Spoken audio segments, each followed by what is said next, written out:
Is that clear? सभी को समझ में आ गया? आ गया ना सबको समझ में? अब इस पेपर की एनालिसिस करते हैं, 21 के पेपर की एनालिसिस, ठीक है?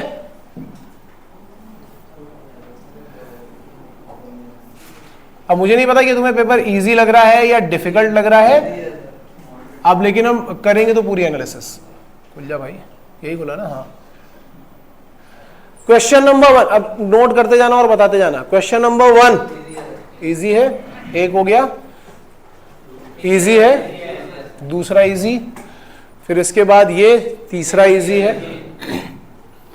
फिर उसके बाद ये वाला क्वेश्चन, ये मान लेते थोड़ा कैलकुलेटिव है, क्यों कैलकुलेटिव है, डिफिकल्ट नहीं है, कैलकुलेटिव है, टाइम लेगा ये, ठीक है?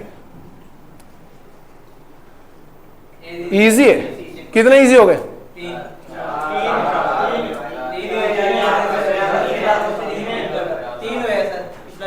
चलो फिर से चल लेते हैं, फिर से चल लेते हैं यार, एक बार देख लेते हैं। पेज नंबर 6 तक पहुंचे थे। इजी 1 2 3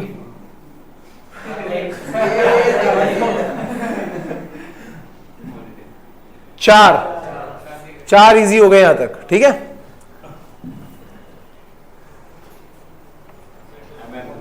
MN फॉर्मूला बेस है, 5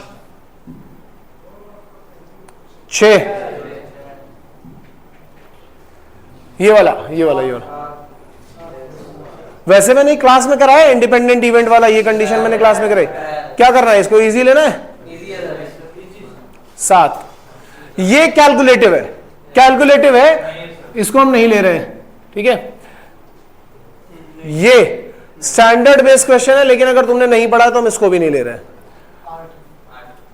ये तो इजी है, ये तो इजीएस्ट है, 8वां क्वेश्चन, ठीक है? ये 9, ये डायरेक्ट फॉर्मूला, जिन नालायकों को नहीं पता उनका कुछ नहीं किया जा सकता, जिनको पता है 10 डायरेक्ट है। फिर इसके बाद क्या था, ये वाला 11वां, ये तो तुमने ही क्लास में किया हुआ था, लेकिन चलो कैलकुलेटिव है, कैलकुलेटिव मान लेते हैं, हटाओ कैलकुलेटिव हो, ये भी कैलकुलेटिव है, ये एक्चुअल में कैलकुलेटिव है, थोड़ा सा तो कैलकुलेशन है इसमें, है तो वो भी इजी लेकिन कैलकुलेटिव है। 11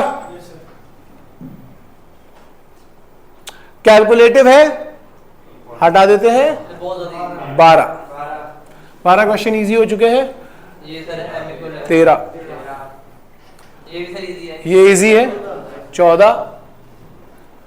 फिर इसके बाद आते हैं यहां पे, ये कैलकुलेटिव है इजी लेकिन कैलकुलेटिव है, अभी इसको हटा रहे हैं क्योंकि हमें 2-3 चीजें करनी पड़ी हैं। ये इजी है, बिल्कुल स्टैंडर्ड। कितने हो गए, 15 16 17 18 कैलकुलेटिव है। डिमोइवर्स बताने के बाद भी तुम 3-3 बार भूल रहे हो, कैलकुलेटिव डिफिकल्ट मान लेते हैं। 18 हो चुके हैं, वैसे तो मेरे लिए तो इजी था ये 19 20 21 डायरेक्ट स्टैंडर्ड है क्यू सिमेट्रिक मैट्रिक्स का। ये कैलकुलेटिव है, ये कैलकुलेटिव है, बड़ा क्वेश्चन है, डिफिकल्ट मान लो इसको। ये भी देखो, ये थोड़ा सा ट्रिकी क्वेश्चन है, हटा दो इसको। देखो ये लेकिन 50 बार बताया जा चुका है, ये डिफिकल्ट नहीं रहे। 19 हो गया ना, ये इजी है। 20 23 अच्छा बीच में मेरा काउंटिंग खत्म हो गया। 23 चलो ठीक है, ये डिफिकल्ट मान रहा है, डिफिकल्ट है। 24 25 26 27 28 29। लेकिन चलो ये तुम्हें क्लिक नहीं करेगा, मैं मान लेता हूं कि क्लिक नहीं करेगा। एक बच्चे को ही क्लिक किया था, ये तो आसान है। 30 ये वैसे क्लिक करना चाहिए लेकिन तुमने बाइनोमियल नहीं पढ़ा, इसको हटा देते। वैसे तो एक लाइन का क्वेश्चन है, ये तो करेगा। कितने हो गए? 31 31 32। ये अगर तुम्हें स्टैंडर्ड पता है, लेकिन तुम तो भूलने की आदत है, गजनी हो तुम लोग सारे के सारे। भाई एक लाइन दी है, एक सर्कल दिया है और टेंजेंसी का कंडीशन दिया है, तो टेंजेंसी का कंडीशन यूज करना है बस, और क्या है। चलो हटा दिया मैंने इसको, ये डिफिकल्ट मान लिया मैंने, बहुत डिफिकल्ट मान लिया ये। इसको भी नहीं मानते, चलो इसको भी नहीं मानते। तो टोटल कितने हो गए 50 में से? 32 क्वेश्चन इजीएस्ट है, इजीएस्ट 32 क्वेश्चन ऐसे हैं जो बिल्कुल आराम से होंगे। अब देखो मैं तुम्हें एक चीज और बता रहा हूं, जैसे सब लोग पूछते रहते कि अरे सर वो टॉप 3000 में कैसे आएंगे, टॉप 4000 में कैसे आएंगे। हालांकि कुछ मुझे आकर के ये पूछते हैं कि सर रैंक कैसे आएगी, टॉप 10,000 में कैसे आएंगे, कुछ लोग ये भी पूछ रहे हैं, ठीक है। तो टॉप 10,000 में तो तुम ऐसे आओगे कि तुम पेपर में कुछ क्वेश्चन सही करके आ जाओ। 70 पिछले साल के हिसाब से बता रहा हूं। देखो लास्ट ईयर क्या हुआ था कि अपने यहाँ एक स्टूडेंट था, मैं नाम नहीं लूंगा, वो 80 क्वेश्चन ही करके आया था और आने के बाद वो बहुत दुखी था, बहुत ज्यादा दुखी था कि सर पता नहीं क्या होगा, मैं तो 80 ही करके आ पाया हूं, ऐसा हो गया वैसा हो गया, अब मुझे नहीं पता क्या होगा, मेरी रैंक आएगी कि नहीं आएगी। पर उसकी रैंक 5000 समथिंग आ गई थी, 5000 समथिंग थी। तो आप ऐसे मान के चलो कि अगर ये अपने यहाँ के स्टूडेंट की बात बता रहा हूं मैं, और वो क्योंकि बहुत परेशान था इसलिए मुझे ये चीज याद रह गई है, उसको 4 कंपनी में स्पॉन्सरशिप मिल चुकी थी और बस उससे 80 ही क्वेश्चन सॉल्व हुए, तो बहुत दुखी था कि सर मेरी स्पॉन्सरशिप चली तो नहीं जाएगी। बट उसको 80 क्वेश्चन में अगर मैं ये भी मान लूं कि 80 के 80 भी करेक्ट किए होंगे उसने, तो भी क्या है कि 80 मार्क्स पे लास्ट ईयर आपको 5000 रैंक तो मिल रही थी, 5000 से 6000 के बीच में मिल रही होगी। अब उसके बाद जैसे ही 80 से थोड़ा नीचे जाओगे तो आप 70 मैक्सिमम मैं मान सकता हूं कि 70 के अंदर रहोगे तो 10,000 मिल जाएगी। इस बार का कंपटीशन लास्ट ईयर से ज्यादा है जो अभी तक मैंने देखा है, जो अभी मैंने सिनर्जी में देखा है या बाकी अब सब में देखा है उस हिसाब से ज्यादा है। और बच्चे भी इस बार अच्छे हैं क्योंकि सिनर्जी का परसेंटाइल लास्ट ईयर जो गया था वो 58 समथिंग गया था, इस बार 78 समथिंग गया है। मतलब बच्चे इस बार अच्छे हैं, कंपटीशन आप अच्छा ही मान के चलो। तो मेरा कहना यह है कि लास्ट ईयर अगर आपको सिलेक्शन के लिए 70 मार्क्स चाहिए थे, तो इस बार कुछ नहीं चाहिए होंगे तो 90 मार्क्स तो आपको सिलेक्शन के लिए चाहिए, कम से कम 90 मार्क्स चाहिए। अगर आप टॉप 3000 में जाना चाहते हो या टॉप 4000 में जाना चाहते हो, टॉप 4000 लेकर के चलते हैं, तो क्राइटेरिया ये होना चाहिए कि आपके कितने नंबर आने चाहिए, कम से कम 130, 120 भी नहीं, 130। मैं हमेशा हायर इसलिए लेकर के चलता हूं क्योंकि अगर थोड़ा बहुत गड़बड़ भी हुआ तो हम सेफ जोन में ही रहेंगे। आप 130 मान करके चलो कि आपको 130 नंबर चाहिए, ठीक है। अब बात आती है कि 130 नंबर आएंगे कैसे। अगर मैथमेटिक्स जो मैंने अभी आपको बताया, यहां पे मैं पूरी मैथमेटिक्स यहां पे ही करके बताऊंगा, ठीक है। थोड़ा इसको हटा देता हूं मैं, तो इसको मैं हटा देता हूं यहां से, यही साइड में ही मैं पूरी मैथमेटिक्स कर दे रहा हूं। मैथ्स का पेपर ये देख रहे हो, ये जो पेपर था ये 21 का पेपर था, 22 और 23 का इससे भी आसान आया है, हम लोगों ने क्लास में करके देखा है। और टॉपिक्स भी मैंने बता दिए कि किससे ज्यादा क्वेश्चन आएंगे किससे कम आएंगे। अभी मैट्रिसेस एंड डिटरमिनेंट एक बार और रिवाइज कराऊंगा, पैराबोला एलिप्स हाइपरबोला और रिवाइज कराऊंगा।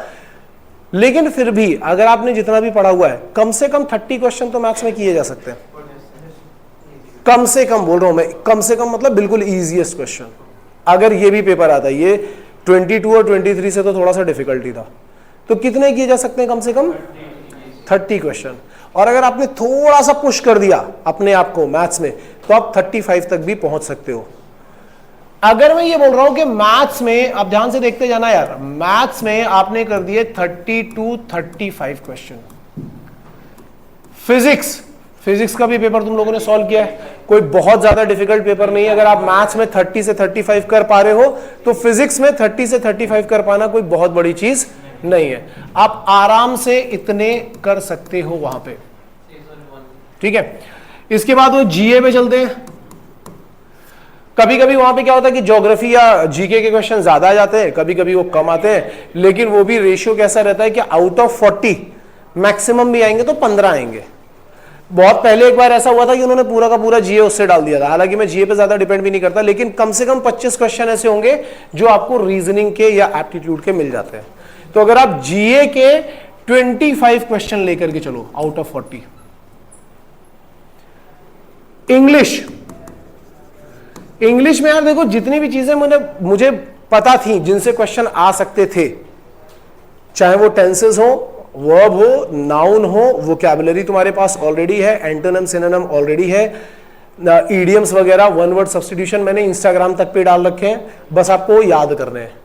प्लस टेंसेस का तो आपको पता है कि कितने कोई क्वेश्चन, हाँ एक क्वेश्चन है उसके अलावा और दे दूंगा, जो टेस्ट पेपर चल रहे हैं उनको अगर आप प्रॉपरली फॉलो करते रहोगे तो इंग्लिश में कम से कम आप 40 में से 25 क्वेश्चन आराम से कर सकते हो अगर आप इंग्लिश ठीक से प्रिपेयर करके जा रहे हो। एंड लास्ट में आती है केमिस्ट्री। केमिस्ट्री के पेपर भी तुम लोगों ने कल सॉल्व किए होंगे, किए थे ना? जो भी आपको क्लास में पढ़ाया गया, अगर आप उतनी केमिस्ट्री बिल्कुल बेसिक भी पढ़ करके जा रहे हो तो 20 में से 10 क्वेश्चन बहुत आराम से होंगे। तो आप इनको जरा काउंट करके देखो, ये आ गया 70, ये आ गया 50 और ये आ गया 10, 130। और ये जो 130 मैंने लिखा हुआ है, ये मैं ऐसे लिख रहा हूं कि आप थोड़ा सा एफर्ट डाल करके चल रहे हो।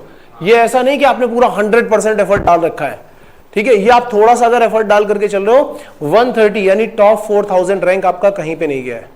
लेकिन इसके लिए आपको 2-3 माइंडसेट बना करके पहले से ही चलने पड़ेंगे। एग्जाम में प्रिपरेशन से ज्यादा इंपॉर्टेंट माइंडसेट होता है।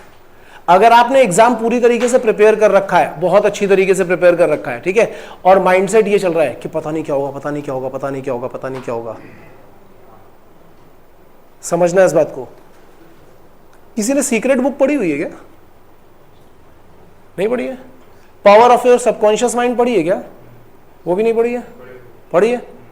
सीक्रेट या पावर ऑफ सबकॉन्शियस माइंड या थिंक एंड ग्रो रिच, अगर किसी ने इस तरीके की कोई बुक पढ़ी होगी तो आपको बहुत अच्छी तरीके से पता होगा कि जो सिग्नल आप यहां से यूनिवर्स में भेजते हो उसी से रिलेटेड रिजल्ट आपकी लाइफ में आते हैं। डिपेंड करता है कि आपका कर्मा कैसा है।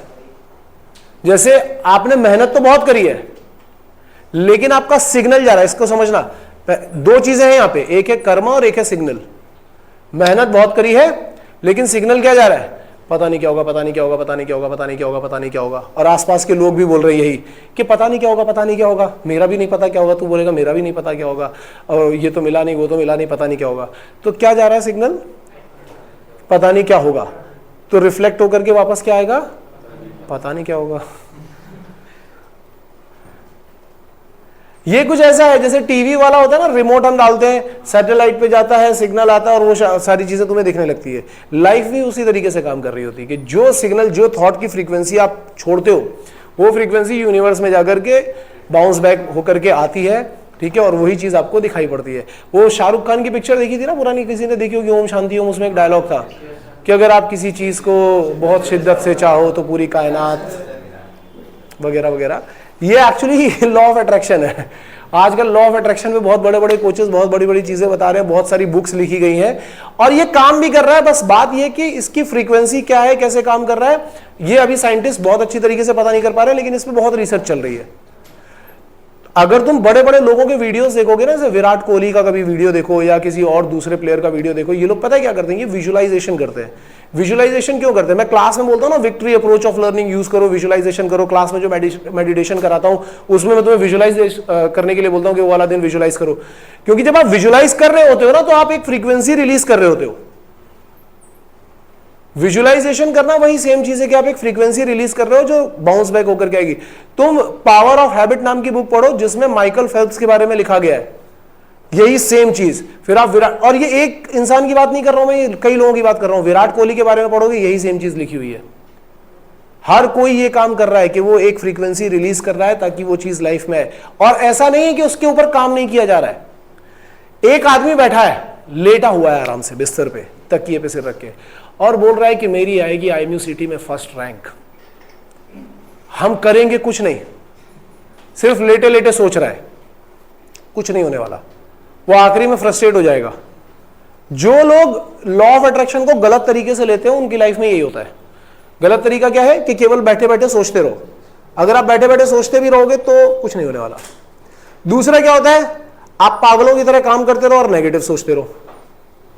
काम बहुत कर रहे हैं लेकिन नेगेटिव सोच रहे हैं कि यार पता नहीं क्या होगा, मेरी तो किस्मत ही खराब है, मेरी तो लाइफ में हमेशा ऐसा ही हुआ है, ये हुआ है, वो हुआ है।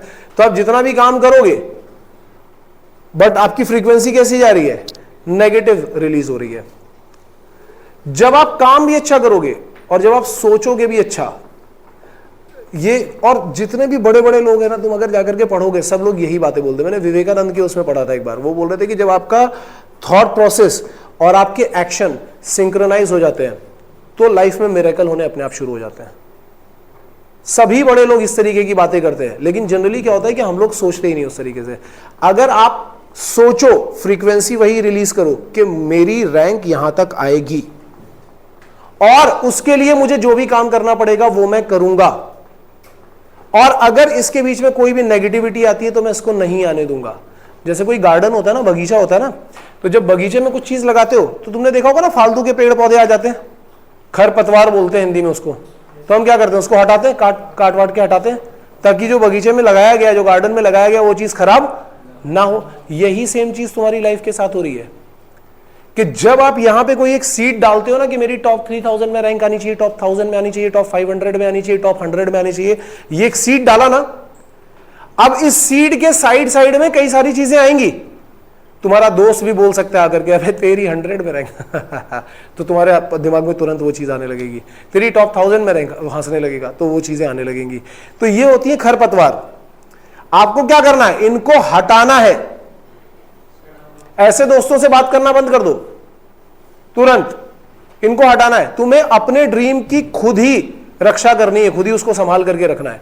तो अगर तुम्हारा ड्रीम ये है, अब केवल सीड डालने से तो पौधा निकलेगा नहीं, सीड डालने के बाद बहुत मेहनत करनी पड़ती है उसके ऊपर, तब जाकर के वो निकलता है। तो दोनों चीजें काम करेंगी, पहली बात तो सीड होना चाहिए और दूसरी बात मेहनत होनी चाहिए। तो अगर आप ये सोच रहे हो, देखो ये जो चीज मैंने बताई आपको कि 130 आ जाएगा, टॉप 3000 रैंक आ जाएगी, ठीक है, ये हो जाएगा, बिल्कुल हो जाएगा, लेकिन इतनी मेहनत तो कम से कम करनी पड़ेगी ना। और उसके बाद सोच क्या रखनी है कि मैं यहां पे पहुंचूंगा। अगर आपके पास आसपास कोई भी आकर के बोल रहा है कि नहीं तुम यहां तक नहीं पहुंच पाओगे, वहां तक नहीं पहुंच पाओगे, साइड लाइन कर दो उसको। 15 दिन तक बात करने की जरूरत ही नहीं है ऐसे लोगों से जो भी ऐसी बकवास कर रहे हो। तुम सोच लो कि इनका तू क्या इधर उधर देख रहा है, तू ही बर्बाद कर रहा है इनकी लाइफ, सबकी खरपतवार तो तू ही बना बैठा है, ठीक है। शकुनी नाम रख दिया लोगों ने तेरा, लंगड़ा भी कर दो इसको मार पीट करके। तो मेरा कहना यह है कि अगर आप अपनी लाइफ में ये लेकर के आना चाहते हो, ये रियलिटी में लेकर के आना चाहते हो, उसको विजुलाइज करना स्टार्ट कर दो और साथ में मेहनत करना स्टार्ट कर दो, क्योंकि ये कोई इंपॉसिबल टास्क नहीं है। माइंडसेट क्या होना चाहिए कि हम यहां पे आराम से पहुंच जाएंगे और उसके लिए हमें इतनी इतनी मेहनत करनी है। अब जैसे जैसे दिन पास आते जा रहे हैं ना, वैसे वैसे नेगेटिविटी भी पास आती जाती है, अपने आप सेल्फ डाउट होना स्टार्ट हो जाता है। तो तुम सेल्फ डाउट होने की सिचुएशन में अकेले बैठो, सेल्फ एनालिसिस करो और इन चीजों पे ही फोकस करो कि मुझे यहां तक पहुंचना है। एग्जाम जब देने जाओगे, ये टिप्स एंड ट्रिक्स याद रख लो, बहुत इंपॉर्टेंट टिप्स एंड ट्रिक्स है। जिस दिन एग्जाम देने जाओगे उससे एक दिन पहले कुछ नहीं पढ़ना है, उसके एक दिन पहले कुछ नहीं पढ़ना है, कुछ भी नहीं पढ़ना है, चाहे कुछ भी हो जाए, नहीं पढ़ना मतलब नहीं पढ़ना है। तुम लोगों को लगेगा अरे सर नहीं पढ़ेंगे तो हम तो जिंदगी भर यही करते आए कि एग्जाम के एक ही दिन पहले पढ़ रहे हैं, बल्कि एग्जाम के 1 घंटे पहले भी हम नोट्स रट रहे होते हैं। भाई देखो, जिसको तैयारी करनी है उसने 1 साल में कर ली है। अब एग्जाम के 1 दिन पहले अपने ब्रेन को थोड़ा सा रिलैक्स करो, ताकि इतने सारे जो न्यूरॉन्स सड़क पे खड़े हुए हैं वो जाकर के अपने आप सेटल हो जाए और मेमोरी सेटल डाउन कर दें तुम्हारी, ठीक है। जितना पढ़ना है उससे, जैसे 8th को एग्जाम है, 7th को आप नहीं पढ़ोगे, 6th तक जो करना है कर लो, जितनी मेहनत करनी, जितनी जान लगानी, सब 6th तक कर लो, 7th को कोई नहीं पढ़ेगा। अब कोई नहीं पढ़ेगा का मतलब ये नहीं कि मूवी देखने निकल जाएंगे, रिलैक्स करो वहां पे बैठ करके आराम से, जहां पे भी हो। हाँ, फॉर्मूला बुक भी 2-3 घंटे के लिए, दैट इज इट। अगर रिवाइज करनी है 2-3 घंटे के लिए, 4-5 घंटे मैक्स, उसके अलावा कुछ नहीं, आराम से चिल करो। एग्जाम जिस दिन होगा, जहां पे सेंटर होगा, वहां पे किसी दोस्त से कोई बात नहीं करनी है। ये याद रखना, बहुत इंपॉर्टेंट टिप बता रहा हूं मैं, किसी भी दोस्त से कोई भी बात नहीं करनी है। क्यों नहीं करनी है? क्योंकि मैं तुम्हें लिख करके दे रहा हूं। जब जेई में आ जाते हैं ऐसे बेवकूफ, तो आईएमयू में तो आएंगे ही आएंगे। वो होते हैं जो आखिरी मोमेंट पे बुक लेकर के खड़े होते हैं और वहीं गिटर पिटर कर रहे होते हैं, और नोइंगली और अननोइंगली वो तुमसे पूछेंगे भाई तू ये पढ़ के आया है, भाई ये वाला बता दे। और बाई चांस अगर आपको उस मोमेंट पे वो चीज नहीं आती होगी तो एक सेल्फ डाउट इमीडिएटली जनरेट हो जाएगा, हाँ कि यार शिट मैं तो ये पढ़ करके नहीं आया, अगर ये आ गया तो क्या होगा। जबकि वो अगर आ भी गया तो एक ही नंबर जाएगा ना आपका, इससे ज्यादा थोड़ी ना जाएगा। लेकिन वो जो सेल्फ डाउट जनरेट होता है वो कई नंबर गिरा देता है वहां पे। इसलिए वहां पे जाकर के किसी दोस्त से कोई पढ़ाई लिखाई की बात नहीं करनी है। कोई भी, अगर कोई बुक लेकर के घूम रहा है तो तुम ये समझ लो कि वो तुम्हारे पेपर में आग लगाने के लिए घूम रहा है, टाइम बॉम्ब है वो तुम्हारे लिए, उसके पास तो जाना ही नहीं, बिल्कुल भी मत जाना। और अगर बाई चांस कोई तुमसे बोल ले कि भाई तू ये पढ़ करके आया है, कान में उंगली डाल लो, बात ही मत करो उससे, थप्पड़ मार के भगा दो वहां से उसको। थप्पड़ मत मारना, नहीं तो और फिर नेगेटिविटी से अपने को दूर रहना है, बिल्कुल दूर रहना है, बात ही मत सुनो ऐसे लोगों से। एग्जाम में जब पहुंच जाओगे जहां पे आपको सीट मिलेगी, क्योंकि सीट तो आप लोग सेट कर लोगे, जाकर के बैठ जाओगे, ठीक है, 5-10 मिनट पहले थोड़ा सा ब्रीदिंग एक्सरसाइज कर लेना। बॉक्स ब्रीदिंग बेस्ट है। क्यों कर लेना? क्योंकि 3 घंटे तक आपका माइंड उसी फ्रेम में चलेगा। अगर आप बॉक्स ब्रीदिंग केवल 10 मिनट भी कर लेते हो, ठीक है, तो आप काम डाउन होकर के आराम से पेपर अपना लिख पाओगे। पेपर के पहले एक माइंडसेट डेली अपने आप को बोलना शुरू करो, 50 में से 30 क्वेश्चन इजी ही मिलने वाले हैं। आउट ऑफ 50 30 तो इजी मिलने वाले हैं। तो मुझे क्या करना है? मुझे 30 ढूंढने। अगर तुम अभी से ही बोलना शुरू करोगे कि आउट ऑफ 50 मुझे वो 30 इजी क्वेश्चन ढूंढने हैं, या आउट ऑफ 200 मुझे वो 130 क्वेश्चन इजी वाले ढूंढने हैं, काम खत्म। अगर तुमने ये माइंडसेट अपना स्ट्रांग कर लिया ना, और कल को तुमसे कोई पूछता भी है एग्जाम में कि भाई तू ये पढ़ के आया, और तुम्हें लगा नहीं पढ़ के आया, तो तुम बोलोगे अच्छा ये तो रिमेनिंग 70 में आएगा ना, ये तो रिमेनिंग 70 में आएगा ना, अपना 130 तो फिक्स है, 130 तो वही आएगा ना जो हम आराम से कर सकते हैं। Get ready for that, seriously बोल रहा हूं ये।